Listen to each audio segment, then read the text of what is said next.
What's the best lesson you took away from someone else's wedding? Story 1 for the reception. Make an open bar. Get the food out ASAP. Do the speeches during dinner. Keep them brief. Get everybody on the dance floor after dinner, and the bride and groom set the tone, so they need to keep those smiles on their faces and lead the way. Things will go wrong. Don't sweat it. Just deal with it, and remember that everybody is on your side until you start acting like a spoiled brat. My wife and I are still getting compliments about our wedding reception 15 years later. Story 2, keep the ceremony short and sweet. Make sure the reception has an open bar. Don't insist on a reception miles away from the ceremony. Doing them all in one spot is definitely best. Even better if at the hotel or resort, so people don't have to travel anywhere after the festivities.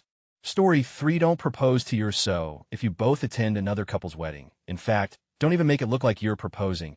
Hey, race a personal anecdote. I was a groomsman at a wedding in February, and just before the big picture of groomsmen and their bridesmaids, one of them fell, but managed to land on his knees, facing his bridesmaid. Lots of gasps happened until he apologized and clarified that he fell. Story 4, don't tell the preacher you don't have a job. The preacher made an announcement at the wedding. The groom took a lot of guts to get married without a job. Story 5, be on time. The last wedding we went to was during July in a small country church with no air conditioning. The ceremony was 48 minutes late starting, and the stiff wooden pews added to the discomfort caused by heat and humidity. We learned later that the only reason for the late start was because the bridal party was involved in picture-taking and video recording in advance of the church service. Meanwhile, the guests just sat there or got up and walked around in the cemetery adjacent to the church building. Story 6, I officiate at weddings, and one thing I've noticed no one ever does that I'm going to do at my own wedding if I ever have one is have 1 or 2 babysitters there for the ceremony and the reception. They can take the littlest kid somewhere else during the ceremony itself, so that the parents can actually pay attention and there are no disruptions, and they can be in charge of keeping an eye on the kids during the reception so the parents can actually relax and have fun. I don't know why no one ever thinks of this, but I've literally never seen a babysitter at a wedding. I feel like it improved the experience for everyone. I also feel like there's a better word than babysitter for this, but I can't think of it. Story 7, how about a lesson I learned from my own wedding? Be a bridezilla, because I wasn't and I regret it so badly. Nothing about my wedding ended up how I wanted it. I kind of just kept going with the flow as things changed, and I wish I would have been more assertive. One, I wanted 50 ppl. My guest list turned into 140 people, because our whole families influenced the guest list. There were cousins I had never met before from out of state wanting to come. My small, intimate wedding turned into a giant party family reunion, and 12 of the people who came never even talked to us. 2, I picked out a cranberry and cream colors. I ended up with apple red and white, because it was more traditional, and that's what my grandmother thought would look better. So I didn't fight it. It was beautiful, but it wasn't mine. 3, I picked out centerpieces. I gave a sample and all the supplies to my wedding planner, who assured me she would do them for me. The day of the wedding, I get to the venue, and the one similarity about my centerpieces versus the ones that were there was the vases. She went out and bought more supplies and made new centerpieces because they would look better. It was too late to do anything about it, so I let it go. For my only request was to have our gift table next to our head table. Like I said before, I had almost 100 more people than I planned, and I never even met 12 of them. I didn't want my gift table on the opposite side of the room. Unwatched with so many people I don't trust easily, and had a feeling things would get stolen. The day of my wedding, I see that the gift table was by the door in the back of the room, away from all other tables, and my wedding planner said it looked better. I was pissed off, and while venting to my sister about it, she said no way. In my wedding dress, we moved the table ourselves all the way across the room. I went to the ceremony, and upon returning to the venue, my planner had moved the table back. It was too late to make a scene. I ended up with a beautiful wedding. I had an amazing time with my new hubby, the only thing on my mind. I feel like everyone had a good time. It just wasn't what I envisioned, so please be a bridezilla. It's your wedding, and you're only doing it once. You are allowed to be at just this once. It's your right. Story 8, I always thought I'd do like a big wedding with elaborate parties. Then my sister got engaged. She spent $40K on her wedding. She had an engagement party, bridal shower, and bachelorette party. It was amazing, and everything looked perfect. It was also a huge, stressful pain, and I decided I didn't want to do any of that. My boyfriend is really thankful that none of that is important to me anymore. Story 9, it's okay not to waste a lot of money on a huge white dress and a giant ceremony at a church. If that's not what you want, a small wedding at the town hall could be just as lovely. Story 10, if your wife takes your drink out of your hands when you come back from the bar, do not go back to the bar and get another, or another, or another. Story 11, do not have a preacher perform the ceremony if he is going to spend the majority of the ceremony trying to convert the guests to Christianity. The ceremony should be about the bride and groom, not an opportunity for you to earn heaven credits. Story 12. Have the wedding you want, the way you want it, because you want it. It's your day. Order more food than you think you'll need. Your guests will hate you if they go hungry. If your wedding is going to be dry, please tell your guests in advance. No one appreciates a drunken bride or a drunken groom for that matter. Story 13. I read in an article that a couple banned camera phones at their wedding. This was to keep all the guests from suddenly becoming professional photographers. I finally saw why at an uncle's wedding when half the guests were out of their seats, literally blocking the professional photographer to get that great photo with their stupid iPhone. If you're paying thousands of dollars for a photographer, then tell your guests to stay out of the way. Story 14. Use a global optimizing algorithm to make a seating arrangement that put people together with common interests, but separate friends, couples can remain. This idea sounds bonkers, but it was probably one of the best times I had at a wedding. Rather than cling to my buddies, I met a bunch of new and really interesting people. The seating method itself was enough for us to get discussion started. At the end of the night, all of the friends compared notes, and we had an amazing time. I'm not sure how many parameters went into the model, but they included political leanings and hobbies. Story 15. Tell guests no cell phones during the ceremony. I've seen so many professional photos be ruined by guests walking in the aisle, blocking the photographer, and just overall being a nuisance to other guests by trying to take horrible quality pictures. My friend was so disappointed with how her altar photos came out because so many of the guests were standing around, blocking shots with their cell phones out. Story 16. Get a freaking photographer who knows weddings and will ask who you want pictures of, or make sure you tell them who you want pictures of. My brother got married last year, and there's not one picture of my sister or I with him. Not one. They're already divorced, but still. Story 17. How to feel better about my appearance and how I am perceived. I have photographed so many different brides, and I can honestly say they are all stunning because they are happy because of how they feel, not because of their makeup or dress or any of that stuff. Story 18. Do not hold your bridal flowers during the entire ceremony. Hand them off to your maid of honor when getting to the altar. My aunt held hers throughout the entire excruciatingly long Catholic ceremony, and since they were cheap flowers, they dripped ugly, dirty brown water all over the front of her dress. Story 19. Don't spike the already alcoholic punch in the hopes of getting everyone really drunk so they have more fun. There might be a few good stories as a result, but for the most part, you're just going to get a bunch of people wobbling around, falling asleep, throwing up and/or leaving early. I really don't know what he was thinking. Story 20. Long ago, I learned that weddings are the best place to play music. They pay better than most gigs, though you are relegated largely to cover songs. You have a captive audience who are nearly obligated to enjoy themselves. And there is 95% chance that some or all of the wedding party and their families will get drunk. This results in the schedule getting thrown off unequivocally. So, as a musician, you get free food, free drinks, of course, we're used to those, but still a positive. And then you only have to play for an hour because the best man threw up during his speech, and no one could find the father of the groom. And the venue has a hard stop of 10:30. It's good work if you can get it. Story 21. This is going to be a long one. First of all, yes, it's your day, but if you're doing a traditional wedding, it's also your guest day. They have to travel, make arrangements for pets, brats, and old people, lose a whole day weekend, get clothes, etc. Be mindful of their experience. Yes, they can decline, but try not to make it horrible for them. By this I mean keep the ceremony and reception locations relatively close together in location and in time. Don't have a ceremony at 2 followed by a reception at 7 across town. Minimize guest travel and downtime. It's just more logistics and hassle. Catholics, Christians, avoid church weddings if possible. It costs more money, involves more people and planning, and they get bossy about your day real quick. They also have a laundry list of asinine requirements to be met leading up to the big day. Do not spend a lot of money on invitations or save date cards. They go in the garbage almost as soon as they arrive at their destinations. Favors are best avoided in this day and age. They add unnecessary cost and planning to the day, and most follow the invitations into the garbage on the way out of the hall. Most are tacky anyway. Finally, if you specify a dress code, adhere to it. The last wedding I attended said black tie on the invite. I obtained a black tuxedo. The groomsmen and groom all wore gray suits with brown boots and thick wallet chains. Apparently, they decided to go country hipster at the last minute. The guests wore everything imaginable. Needless to say, I was unpleased, but Jean-Claude Van Damme, I looked fine. Story 22. Practical advice. Make sure you call your credit card company ahead of time if you are going to use it to settle up the bill for the reception. So many brides have been in tears, grooms getting aggressive because they didn't know their card would consider such a big charge suspicious and not allow it to go through. Usually by the time you're supposed to be heading off to your hotel room, The card company's offices are closed, and you're stuck, the staff stuck, and family that was there earlier that may have been able to bail you out already left for the night. Not all cards will give you this problem, but it's easy enough to call ahead and make certain it doesn't. Story 23, when you're walking back down the aisle after the ceremony, turn around and look at your guests. You will see most of the people you love clapping, smiling, and crying with joy for you. Story 24, just bartended for my first wedding reception last week. The restaurant I work for had been bought out for the occasion, and the guests were under a specific package that gave an open bar for house margaritas and beer. While nearly no one would tip on the free drinks, there was one man who would throw down $5 for every one he ordered.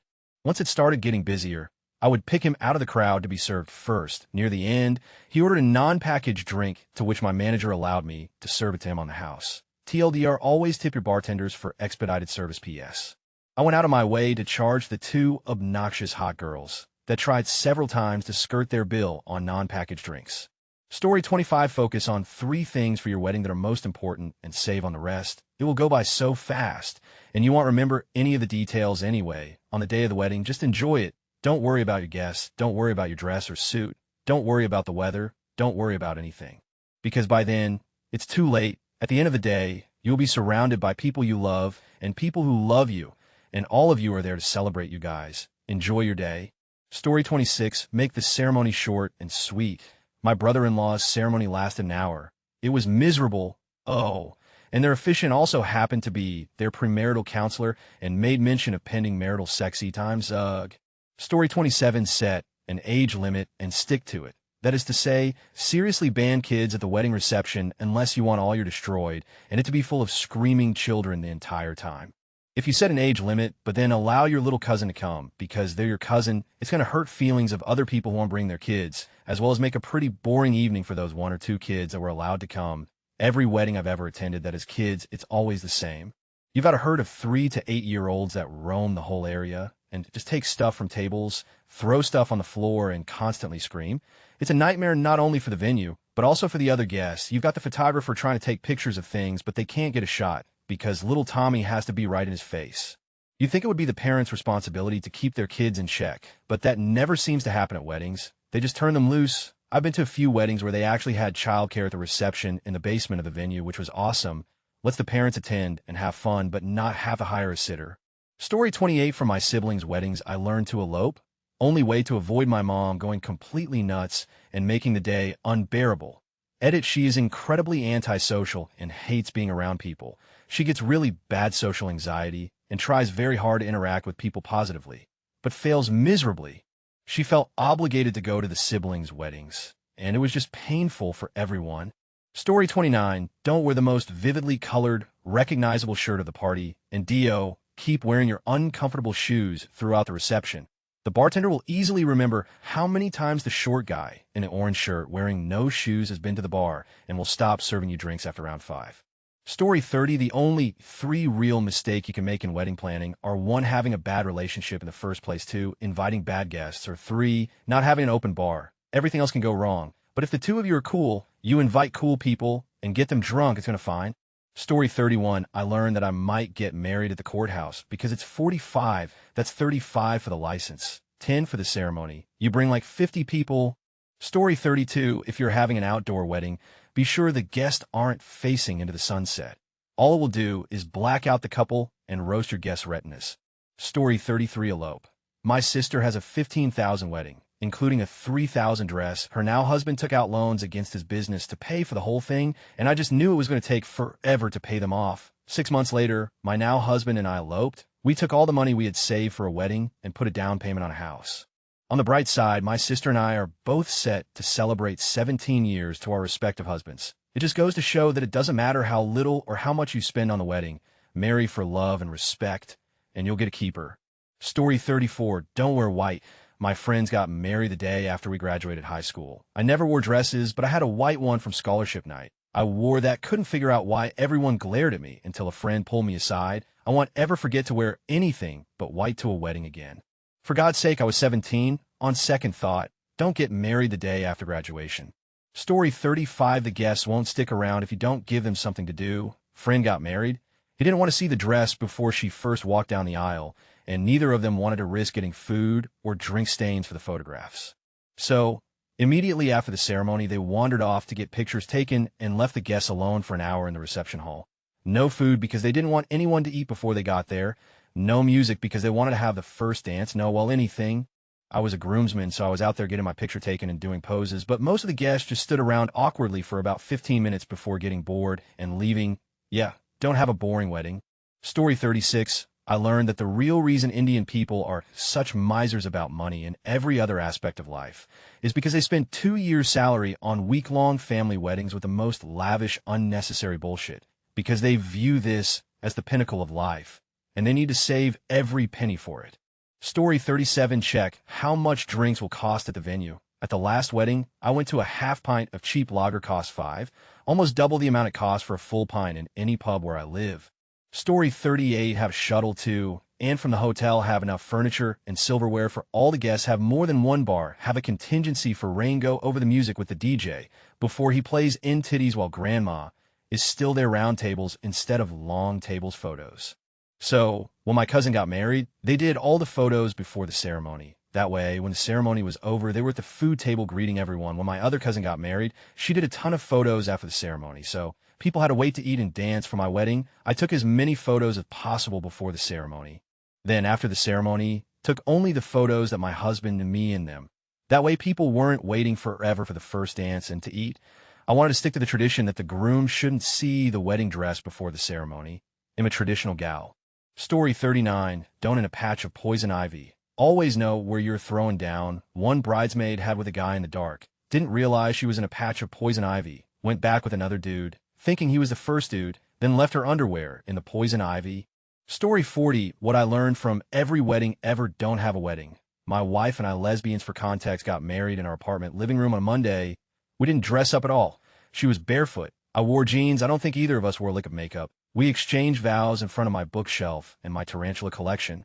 My aunt and uncle, our witnesses, popped a bottle of wine with us after it was all done, and then went back on their way. I think we spent the afternoon lazing around, probably watched a few episodes of Space Dandy while eating ice cream, likely with a shared bath involved. Definitely did a lot of kissing. We spent 2 weeks lazily meeting up with family and friends for brunches, dinners, drinks surrounding the date of our wedding. We only received a few presents, though some of which were very generous. Even though we never asked and never expected anything but congratulations, we wouldn't trade our wedding for the world. It was perfect. No expectations, no drama, no stress. It was just an official little event we had to go through to get the rest of the world to understand who we are to each other. Story 41. Get a copy of what the priest, rabbi, i.e. officiant, will say during the ceremony, and hold them to it contractually. The groom was Jewish, the bride Catholic, and the officiant decided to tell the guests and family members how only Jesus Christ is the answer to all problems and will be the couple's guardian during the obvious troubling times ahead of them due to their mixed marriage. It was embarrassing.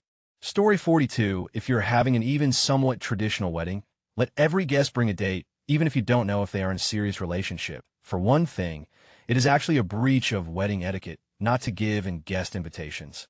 For another thing, the person you are inviting, even if they're a close friend, might be dating someone seriously and you don't know about it. Lastly, being alone among all the couples at a wedding just super sucks. I was the last to be married in my cohort of friends, and I went to so many weddings where I was left alone at the table while all the couples leapt up for the dances. Once in a while, a spouse or an old uncle gave me a pity dance, which just made it worse. It's annoying that so many of my friends got to bring a date, even though they were with people the bride and groom barely knew or loathed. Just because they were married, it got to the point where I actually started declining invitations when I had to go alone. It was that unpleasant. Story 43. Food makes the wedding. I went to one that had almost no food at the wedding banquet. Tiny cake and a few crackers with stuff on it. Everyone looked bored and miserable at it. And I've been to weddings where there was so much food that people could eat for days and still take home leftovers, and everyone loved it. It was like, yeah, the married couple were lovely, the ceremony was great, but did you see the buffet? The buffet, people still talk about those weddings. Story 44. Not wedding, but a friend's engagement marriage situation. If you ever have to ask, should I marry so and so, or do you think I'm marrying the right person, or anything along those lines, then you have your answer. You shouldn't marry the person. Story 45. Don't bankrupt all of your friends and family by making them travel to an overpriced place. If you're going to blow a bunch of money on it, blow on a honeymoon. The wedding is more special because of the people, not because you spent $100,000 on it.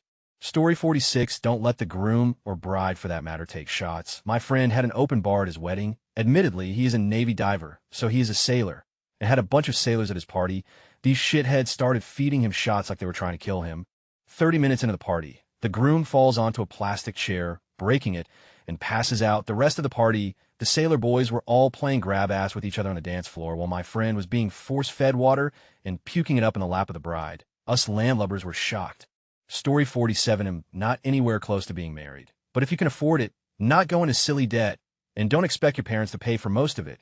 Spend as much as you want. Things I dislike: people commenting about weddings. Potluck weddings may work for you, but I'm not having my guests bring food or alcohol.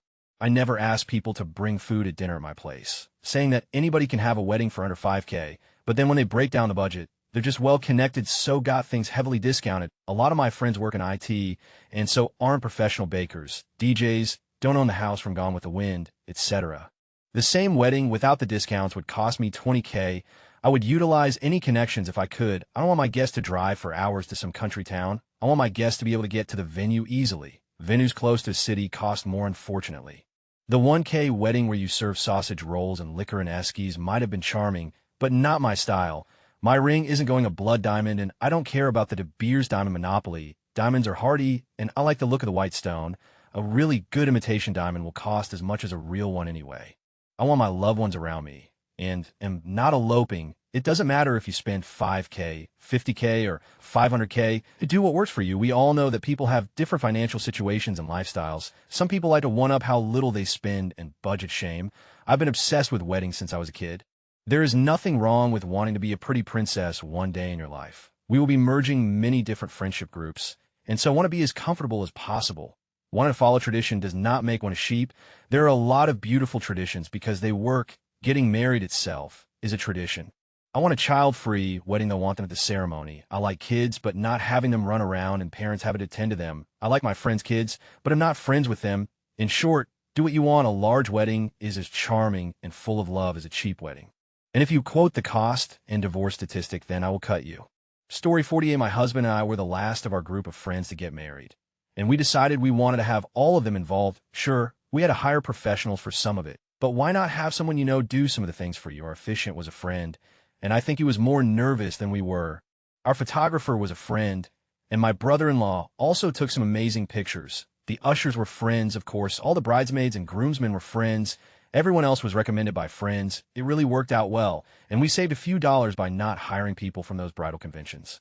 Story 49, bride and groom. For the evening only guests, go and greet them. It's 7 p.m. for a 7:30 on the invite. Put your veil back in, freshen your makeup, grab the bouquet, find the groom, invite the photographer, and for 30 minutes, greet your guests.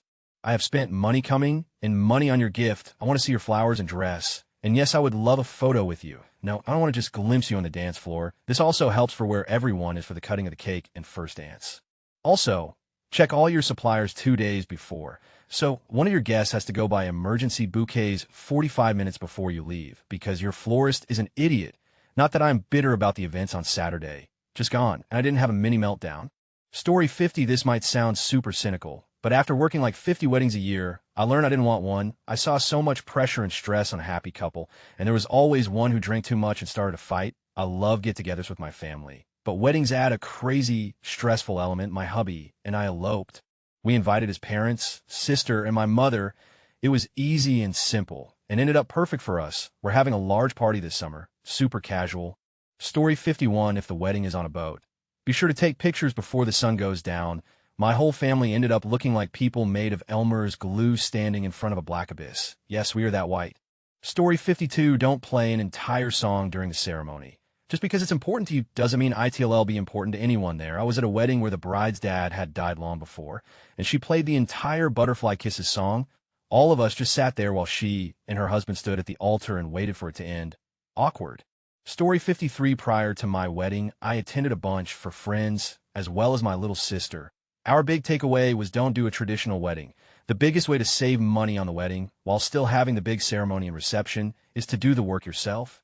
By the time you and the bridal party get to the actual day, you will all be exhausted and so sick of wedding stuff. Months after weddings, we'd joke about no more glitter, or we'll try to give away boxes of wedding favors that folks didn't take. Worst of all, you don't get enough time to spend with the guests. I blew off so many people because I had to go help put chairs away or box up cake. A friend of mine who knew I was engaged even said, Rabies, get your man, go to Vegas, find Elvis, get him to marry you, and then come home and have a party. So that's what we did. In a matter of days, months before the ceremony, we had booked the church, cars, tux rentals, hotels, meal and flights. My mom and I picked out a dress, which I flew to Vegas with me. We only invited our parents, his sitter, and her husband. The guests all had at least a 24-hour buffer between arrival in Las Vegas and the ceremony. While we had a few days to handle the paperwork and confirmations, the ceremony was filmed and broadcast on the church's webcam, so everyone we knew could tune in and watch if they wanted or watch later. The reception was held at a fancy restaurant. All in all, we budgeted for about $5K and came in under that. As for stress, once everything was in place days beforehand, I had plenty of time to hang out with our family and just have fun. Only 2 relatives were sour about what we did, and they weren't even people we were close to. Story 54, I worked in the wedding industry for nearly 10 years. IME, the wedding planning is a microcosm of the relationship. How they handle conflicts, priorities, views on money, communication skills, compatibility. I've seen couples have things go wrong and still have a great day.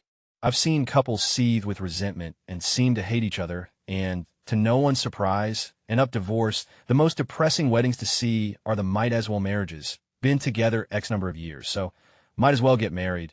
Those never work and can be seen from miles away. Weddings can be super fun and amazing, or boring nightmares. They can incorporate good food and culture and fun and family and love into a single day. If the couple is compatible and on the same page, ITLL will be fun. If they're not, the wedding and the marriage to follow will be depressing. Story 55, don't let anyone you don't know personally do any kind of speechifying, especially the officiant. They'll either make it embarrassingly apparent that they don't know the bride and groom, or they'll speak without any accountability and go off on some wildly inappropriate tangent about life, gender roles, children, or the church. Either get someone you love, or find a way to not have a sermon at your wedding. Story 56, traditions and structure are important. I went to a wedding with none of the traditions and no real structure. It felt very flat, and people, especially older relatives, were confused and left right after eating dinner, even though there were 3 to 4 hours left. Story 57, someone needs to tell the guests what's going on. I went to a wedding last summer at S beautiful venue with an upstairs that overlooked the dance floor and an outside area for the ceremony and drinks. Everyone spends so much time outside or upstairs that no one even knew when they cut the cake or did their first dance stuff. They also cleared all the upstairs tables when we were up and took our favors and didn't leave cake. I had to chase a waiter to get my piece. Story 58, if I ever get married, unlikely my mom, sisters, and best friends would all be under strict instructions to tell me if I start to smell. Sounds like an odd one, I know, but a wedding is a long, tiresome day, and sometimes the bride is wearing a heavy dress. I've been to 2 weddings where by the time the reception started, the brides smelled really bad. In neither case did I know them well enough to tell them myself. But in both cases, they had their mothers there and sisters and bridesmaids around them. Someone close to them should have told them and given them some deodorant. Story 59, if coffee makes you sweat, don't have that extra Baileys and coffee with brunch before the ceremony. You will look like a sweaty slob in your wedding photos. Source my wedding. Story 60, bonbonniere and fancy table centerpieces are a waste of money. Anything that clutters up the table and restricts guests from being able to see each other and being able to eat unhindered should be avoided. Story 61, have enough food. I've been to 2 weddings that started just after midday, where the food was coming out few and far between. With tiny portions, the venues were nowhere near any takeaways, so no one could sneak off to get a feed. Both served little toddler portions of fish and chips at roughly 10 p.m., probably because the guests were considering cannibalism at that point. One of the weddings was 4 years ago, and all everyone talks about is how we had to stop for kebabs on the way home. Both weddings had open bars, but when you have people who haven't eaten since that morning going hungry, it puts a huge downer on things no matter how much booze you have. Story 62, don't get married too young, and don't bank on a belief system as insurance against infidelity, and don't get married straight after a massive life change like leaving college, military, country, etc. My cousin got married to a girl he met at a church group. He turned full Baptist, Facebook status posting born-again Christian. I was invited, but my girlfriend at the time was not. 2 years later, he's cleaning up a divorce. She slept with someone else, gotten pregnant. He thinks the kid is his. My entire family doesn't believe the child is his at all. He's looking to lose a lot. He'll be starting from the beginning once again. Story 63, if you're going to have an outdoor wedding in October in Canada, tell your guests so that they can dress appropriately. My cousin got married outside, but the invitations just said the country club, which had buildings appropriate for a wedding, and everyone showed up in dressy clothes, and all the women and kids were not wearing jackets. And it was freaking cold. They decided to do the ceremony next to the lake.